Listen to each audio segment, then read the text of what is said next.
ESPN ranked all 32 NFL teams by how they feel their starting rosters will be in 2025. They listed biggest strengths, weaknesses, X factors, non-starters to watch out for. So that'll be discussed, all that and more on today's show.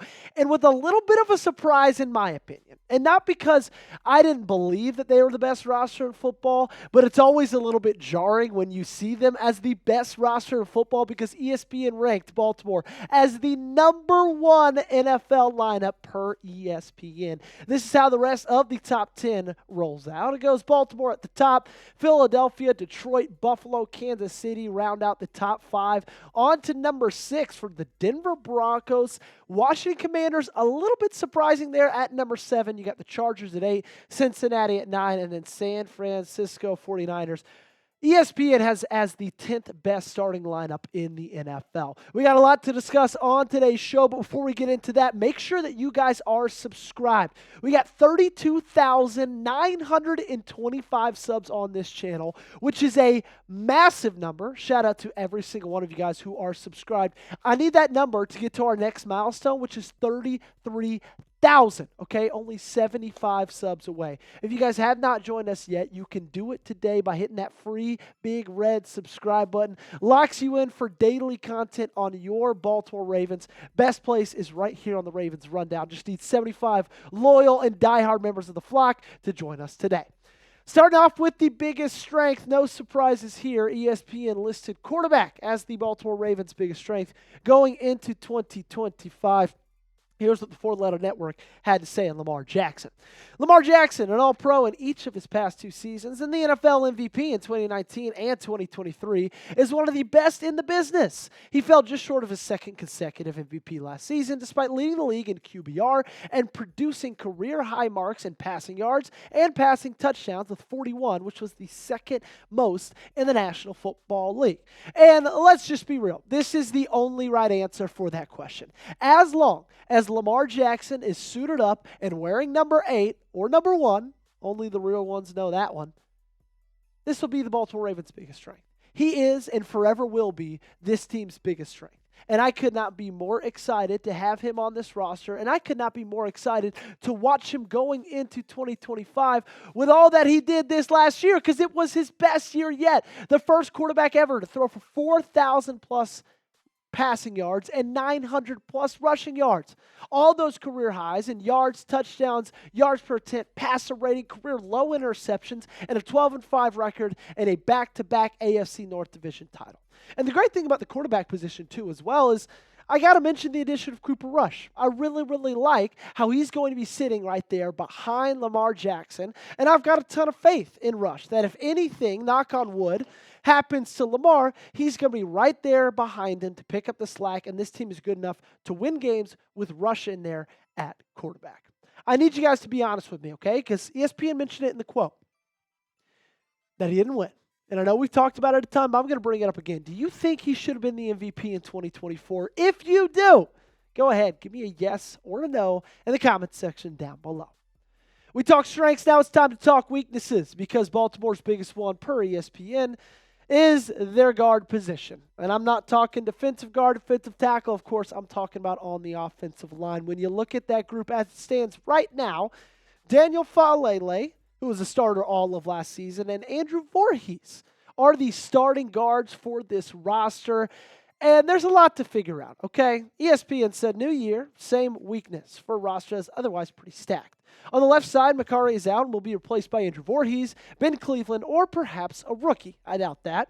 Daniel Fa'alele returns on the right side after underwhelming as a run blocker and ranking among the worst in the league in one block win rate at 71.8%.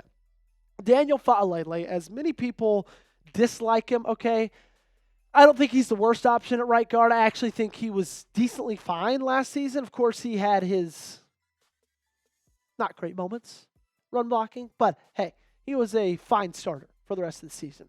Now, let's talk Andrew Vorhees because I think that's the biggest part of this weakness. He tore his ACL in 2023 at the Combine. then was drafted in the 7th round by Baltimore, started the 2024 season last year at left guard over Patrick McCarry. However, he was sidelined in weeks 4 and 5 with an ankle injury and then just saw only 60 snaps for the rest of the season. It's going to be between him or Ben Cleveland, whoever is going to take that spot at left guard at the starting position in 2025. Let's go on to the X Factor, okay? Let's talk about Ronnie Stanley. That's who ESPN said was going to be the X Factor for your Baltimore Ravens in 2025, and not necessarily his play they're talking about, but about his health. This is all about his health, ESPN goes on to say. Stanley didn't miss a game last season, which helped him earn a well-deserved contract. But that doesn't mean the injury risks all went away. When Stanley and Jackson are on the field, the Ravens' offense is awfully hard to beat. And they're not wrong one bit about that. But it's that if Stanley and Jackson are on the field. Because that hasn't necessarily been the case over the last, let's just say, 7 years or so. Going back to 2020, only played in 6 games. Then in 2021, only played in 1 game. That's 7 games played across 2 seasons. However, he's slowly been building it back because in 2022, that jumped up to 11. Next year, jumped up to 13. Last season was a full 17 games played. And when they play together, this team is 53-18. With both Ronnie Stanley and Lamar Jackson playing in that football game. That's a 74.6% win percentage. All that to say, this team's damn good when both of those guys are in the lineup, and I'm very, very hopeful that Ronnie Stanley will be in the lineup for all of this next year. If you want him healthy in 2025, show me by liking today's video, okay? I cannot have this be jinxed. I'm a superstitious guy, okay? If you want him healthy, don't jinx it. Hit that thumbs up button. The last one's really interesting. It's the non-starter to know, and that's Tyler Loop. Now, I don't know if this is ESPN telling us that he won't be a starter or them just basically telling us this is a guy they didn't list as a starter in that starting lineup because they don't list special teams player. Regardless, ESPN said that the 6th-round rookie had showed inconsistent accuracy in his final 2 seasons in Arizona. And now he has to replace Justin Tucker, the greatest kicker in NFL history. No pressure. There are some big shoes to fill for Tyler Loop, okay? That's obvious. But I really don't think enough is being said, and we're not talking about enough, about how important Tyler Loop is going to be this year. It seems like almost every position on this team is figured out, except the one they haven't really had to figure out over the last decade. Now, I had my qualms with Justin Tucker and his play in 2024. I think everybody did. He was very, very inconsistent. And that hurt this team. So if Tyler Loop comes in here and in 2025 is just as inconsistent as Justin Tucker was, that's not going to be good, okay? So, yeah, he's got some big shoes to fill, but I don't think we're talking enough about how there might be some games that hang in the distance of Tyler Loop's leg. Coming up on today's show, we're going to reveal the starting lineup that ESPN revealed to us. We're going to go position by position group by position group, do some breakdowns, and let you know who they think is going to take the field come September. Before that, if you want to take the stadium in this cutoff hoodie, you got to go to Fanatics right now. Chatsports.com/cutoff hoodie is the link. And, of course, that link is in the description down below. If you like to look cool, feel good, but also, be comfortable, but not too comfortable, too hot at this time of the year, this cutoff hoodie is perfect. It's stylish. It looks great. And, of course, it supports your favorite team. Chatsports.com/cutoff hoodie is where you need to go. $22 off. Hit that link in the comments and description of today's video. Let's start with the obvious ones. Honestly, a lot of these, especially on the offensive side of the ball, are a little bit obvious when it comes to the skill position players. Pardon me. You got Lamar Jackson at the quarterback position, Derrick Henry at the running back position. No change there. Both of those guys get the best out of each other, make each other better. Let's talk skill positions now. Wide receiver, Zay Flowers, Rashad Bateman, DeAndre Hopkins. Really, really excited for that trio. And then Mark Andrews and Isaiah Likely both listed in the starting lineup with Mark Andrews above Isaiah Likely. That could be a surprise to some people. Now, the fact that they're both listed, that doesn't shock me much because this team used 12 personnel, which means run one running back, 2 tight ends, 31% of the time in 2024, which was the 5th highest across the National Football League. They like to use both guys, and why wouldn't you? They both are top 10 tight ends in the league. Let's go to the offensive line now. Left tackle, Ronnie Stanley. Left guard, Andrew Vorhees. Tyler Linderbaum at the center position. Right guard, Daniel Falele. And right tackle, Roger Rosengard. And it seems that ESPN does not believe that Ben Cleveland is going to beat out Andrew Vorhees for that position. I think it's going to be a little bit closer, okay? I don't think we'll truly know until after preseason, until they literally announce it ahead of the game against the Buffalo Bills. Grade that offense for me, A, B, C, D, or F. I think it's going to be one of the best in the league. Curious to see how you feel. Let me know in the comment section by getting those red pins out and grading it for me.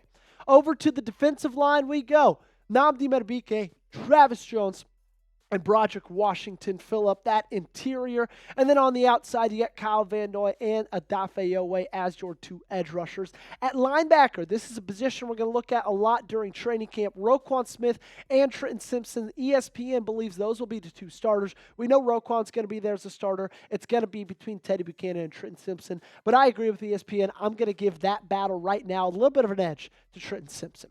Let's round this thing out with the secondary. Marlon Humphrey, Nate Wiggins, Jair Alexander are your three cornerbacks. Way better than last season, if you ask me. And then, of course, you get Kyle Hamilton and Malachi Starks, two of the most exciting safeties to watch, in my opinion. Of course, we haven't seen Malachi in the NFL yet, but Kyle Hamilton, we all know how I feel. I think behind Lamar Jackson, he's the best player on this team.